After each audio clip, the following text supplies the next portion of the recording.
कमाल की खबर तो ये सामने आ रही है कि कैसे काबुल पाकिस्तान के साथ डबल गेम कर रहा है।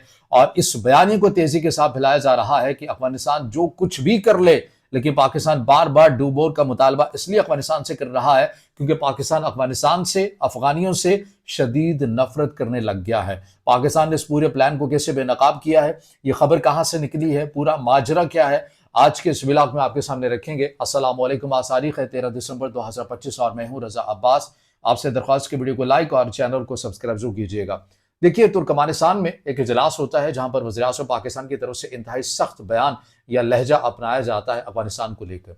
फिर यह सवाल उठा कि भाई, अब वज़ीर-ए-आज़म पाकिस्तान की तरफ से जब खिताब किया गया और अफगानिस्तान के ऊपर दोबारा से तनकीद की गई, उससे पहले ही काबुल में 100 से ज्यादा बड़े उलमा की तरफ से 5 नुकाती करारदाद को मंजूर कर लिया गया था, जिसमें यह वाज़े कह दिया गया कि अगर कोई अफगानिस्तान का शहरी किसी और मुल्क के अंदर खुदकुश धमाके के अंदर या किसी और दहशतगर्दाना कार्रवाई के अंदर मुलविस पाया गया तो उसका ये अमल गैर इस्लामी होगा और इसके साथ साथ उसे बागी तसव्वुर किया जाएगा और फिर उसके खिलाफ कार्रवाई भी की जाएगी। लेकिन इसके बावजूद भी पाकिस्तान का रवैया नरम नहीं हो रहा, तो इसका मतलब ये हुआ कि पाकिस्तान अब अफगानिस्तान से शदीद किस्म की नफरत करता है। पाकिस्तान बेजा तौर पर अफगानिस्तान से मजीद डूब मोर का मुतालबा कर रहा है। हालांकि अफगानिस्तान ने तो अब वाज़ेह तौर के ऊपर एक चीज फतवे की सूरत में सामने रख दी है। पाकिस्तान इतना सादा नहीं है और पाकिस्तान का रवैया अभी तक नरम क्यों नहीं हो रहा, यहीं पर तो असल गेम है। देखिए कि काबुल कैसे डबल गेम कर रहा है, ये बात पूरी दुनिया जानती है और बिलखसूस इस्लामी हल्के या इस्लामी ममालिक इस बात को ज़्यादा अच्छी तरह समझते हैं कि फतवे की एक अहमियत क्या होती है। फतवा हमेशा एक मजहबी और अखलाकी जवाब देता है। रियासत का अमल दरामद एक अलहदा चीज़ होती है। फतवा देना और फतवे का एक अखलाकी जवाब होना, मजहबी तौर के ऊपर उसको देखना, ये उसकी एक अलहदा चीज़ होती है। इससे पहले भी फतवे आ चुके हैं, पाकिस्तान के अंदर से भी फतवे जारी किए गए हैं। फतवे क्यों जारी किए जाते हैं? क्योंकि जो दहशतगर्द अनासिर हैं, ये खुद को मजहब का लिबादा ओढ़कर ऐसी कार्रवाइयां करते हैं और अपनी इन दहशतगर्दाना कार्रवाइयों को, जिसके अंदर वो नहते और मासूम लोगों को निशाना बनाते हैं, उन्हें मजहब का नाम देते हैं, उन्हें वो खुद साख्ता जिहाद का नाम देते हैं। और इसीलिए जब मजहबी हलकों की तरफ से फतवे आते हैं कि ये जो कुछ भी एक्टिविटी की जा रही है, ये मजहब की बुनियाद पर नहीं हो सकती, इसे मजहब इसकी इजाजत नहीं देता। इसीलिए होता है ना, एक अखलाकी और मजहबी लिहाज से डेफिनेशन आ जाती है, लेकिन अमल दरामद करना, ऐसी कार्रवाइयों को रोकना, इनकी इंसदाद के लिए नेटवर्क बनाना, एक पूरा मैकेनिज्म तैयार करना, ये तो रियासतों का ही बहरहाल काम हुआ करता है। तो पाकिस्तान के अंदर से भी ऐसे फतवे आए, मिडिल ईस्ट के अंदर से भी ऐसे फतवे आए। जब आपने देखा कि वहां पर मुसल्लह जत्थे बहुत तेजी के साथ आगे बढ़ते गए, तो वहां भी बड़े बड़े जो उलमा थे, जो हत्ता के इस खत्ते के अंदर जिन्हें इंतहाई अहमियत हासिल है, उनकी तरफ से, ऐसे उलमा की तरफ से फतवे आए। लेकिन अमल दरामद किसने किया? अमल दरामद रियासतें ही किया करती हैं। यहां पर अफगानिस्तान क्या कर रहा है? अफगानिस्तान इसी फतवे को बुनियाद बनाकर मजहबी और अखलाकी और हत्ता कि इसको रियासती रंग देने की भी कोशिश कर रहा है। लेकिन पाकिस्तान ये समझता है, पाकिस्तान ये बात जानता है कि फतवा एक अलहदा चीज है। यानी अगर मैं अपनी बात को मजीद आसान कर दूं कि फतवा अगर नीयत है तो रियासत ने उसके ऊपर अमल दरामद करना है। पाकिस्तान अफगानिस्तान से अमल दरामद मांग रहा है, अमल दरामद नहीं हो रहा। फिर सवाल यह है कि क्यों नहीं हो रहा? आखिर क्या वजह है कि तुर्की ने अपनी कोशिश कर ली, कतर ने अपनी कोशिश कर ली, सऊदी अरब ने कर ली, ईरान इजलास बुला रहा है, मगर उसके बावजूद पाकिस्तान और अफगानिस्तान के ताल्लुकात नॉर्मल नहीं हो रहे। देखिए, ये जो विला के अंदर मैं मालूमात आपके सामने रख रहा हूँ, इसने कभी एक्सपायर नहीं होना। अगर आपने कभी पाकिस्तान अफगानिस्तान के तनाज़े को समझना हुआ तो इसी विला को सुन लीजिएगा, आपको समझ में आ जाएगा कि आखिर अभी तालिबान रजीम के साथ पाकिस्तान के ताल्लुकात क्यों बेहतर नहीं हो रहे और क्यों अफगानिस्तान बेहतरी नहीं चाहता है पाकिस्तान के साथ। उसकी वजह है और वजह ही बयान करनी है। देखिए, इस बात को समझिए कि अफगानिस्तान की मईशत का मॉडल क्या है।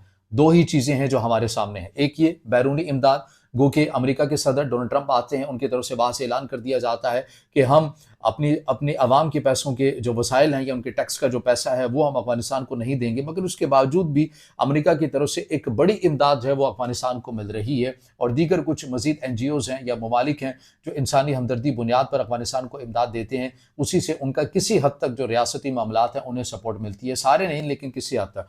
दूसरा जो सबसे बड़ा फैक्टर है वो अफगानिस्तान की इकोनॉमी का वो मॉडल है जो कि गैर रस्मी है और गैर अनासिर, जो गैर रियासती जो अनासिर हैं या नॉन स्टेट एक्टर हैं, वो उसके अंदर शामिल होकर अफगानिस्तान की रियासत को कमा कर देते हैं। और ये सारा का सारा जो नेटवर्क है, ये पाकिस्तान और अफगानिस्तान की सरहद के दरमियान में या इनके आसपास पाया जाता है और वो है मुनशियात का, वो है ड्रग माफिया।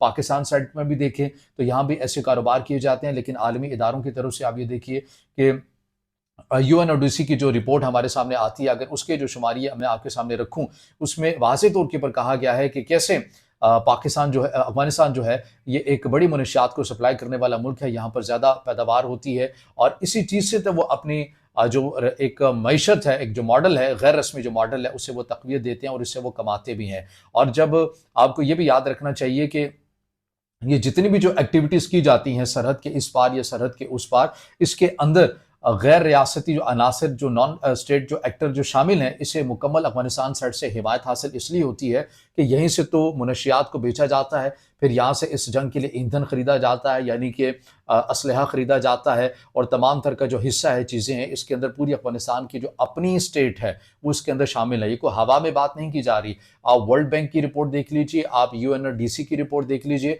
वो खुद ये कहते हैं कि अफ़गानिस्तान की एक बड़ी मईशत का जो हिस्सा है, वो इनफॉर्मल इकोनॉमी के ऊपर है और वो इसी चीज़ की निशानदेही करते हैं कि अफ़गानिस्तान को ये तनाज़ा सूट करता है। और जब जंगे किसी मामले के ऊपर या जंगे ही जब तिजारत का ज़रिया बन जाएँ, तो फिर कौन कमबख्त होगा कि जो उस जंग को रुकवाने की बात करेगा। तो अफ़गानिस्तान जो मुकम्मल इन अनासर के अगेंस्ट कार्रवाई नहीं करता या एहतियात बरतता है, उसकी वजह ये है कि वो ये समझता है कि अगर वो इन अनासर के खिलाफ कार्रवाई करेगा, तो उसकी जो आने वाली या इस मद के अंदर जो हासिल होने वाली जो इकोनॉमी है, वो मुतासिर हो जाएगी और वो मुतासिर होगी तो रियासत की बका को खतरात लाहक हो जाएंगे। तो यही वो बुनियादी वजह है कि जब पाकिस्तान अफगानिस्तान से डिमांड करता है कि आपने बॉर्डर मैनेजमेंट के अंदर आप मिलकर हमारे साथ मुश्तरका तौर के ऊपर कुछ एक्टिविटी करें, ऐसी चीज़ें करें, लेकिन वो नहीं करते। उसकी वजह यह है कि इसी तनाज़े से तो उन्होंने कमाना है, इसी तनाज़े से तो उन्होंने अपनी मईशत को चलाना है।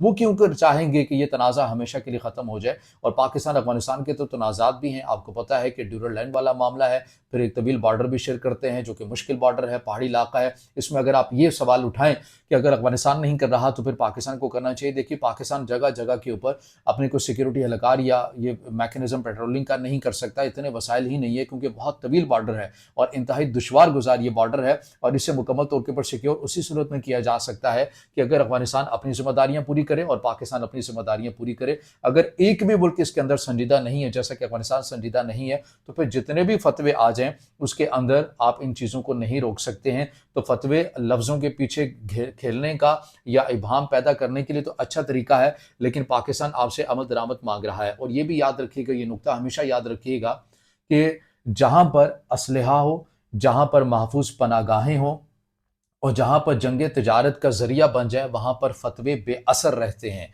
ये बात हमेशा याद रखिएगा, क्योंकि मैं जैसे कि पहले कहा कि फतवे तो पहले भी आ चुके हैं, मशरिक़ वुस्ता के अंदर भी आ चुके हैं, पाकिस्तान भी दे चुका है, लेकिन ये पूरी जंग एक तिजारत बन चुकी है। और जब तिजारत बन चुकी है तो यहाँ पर मजहब नहीं है, यहाँ पर फतवे बेअसर रहेंगे, क्योंकि ये तिजारत है। अगर आपने इस जंग को रोकना है तो उस सप्लाई चेन को रोकना होगा। जब तक आप उस सप्लाई चेन को नहीं रोकेंगे, तब तक ये जो मामला है, ये प्रॉक्सी वार है, ये आलमी या बैरूनी क़ुव्वतों के हाथ में खेलते रहेंगे, क्योंकि इन्हें वसाइल मिलते रहेंगे, तिजारत का इनका जरिया है, इनके घर बार इसी से चलते रहेंगे और ये इसी तरह मासूम और नहत्ते लोगों का लहू बहाते रहेंगे। हमने इस चीज़ को समझना है और पाकिस्तान बार बार यही मुतालबा कर रहा है कि आप इस सप्लाई चेन को ख़त्म करें, अपने हिस्से का काम आप करें, हम अपने हिस्से का कर रहे हैं और फतवों से नहीं, अमल दरामद हमें करके बताएं, तो ही हम आपकी बात को मानेंगे। और ये जो बात आखिर में मैं ये कहूँगा कि ये जो नैरेटिव बिल्डअप किया जा रहा है कि पाकिस्तान अफगानिस्तान के साथ नफरत कर रहा है, नहीं, ऐसी कोई बात नहीं है। पाकिस्तान अफगानिस्तान के साथ नफरत नहीं करता, बल्कि पाकिस्तान और अफगानिस्तान के दरमियान शदीद किस्म का